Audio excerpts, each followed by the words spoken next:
West Bengal, the 294 assembly constituencies, the polling shall be held in two phases. In the first phase, 152, and the second phase, 142. The date of poll shall be 23rd of April and 29th of April.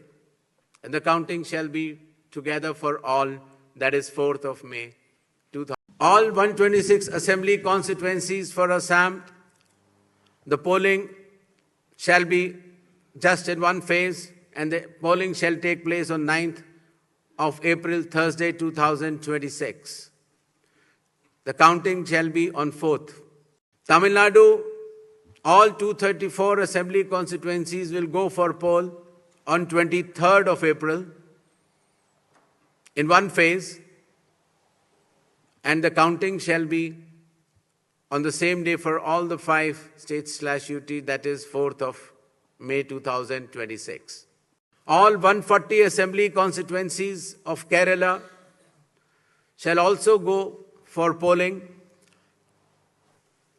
on 9th April, that is Thursday, and counting shall be on the same day, that is 4th May 2026. Puducherry also will go along with Assam and Kerala. The date of poll is 9th April, and the counting will be 4th of May. There will be 8 by-elections also, that is Goa, Gujarat, Karnataka, Maharashtra, Nagaland and Tripura. The name of the constituencies are mentioned here and the reasons, which will be circulated to you. And the schedule would be that the assembly constituencies for Goa, Karnataka, Nagaland and Tripura will be held, the polling will be held on 9th of April, and for the assembly constituencies of Gujarat and Maharashtra on 23rd. The counting shall be on 4th of May for all the cases.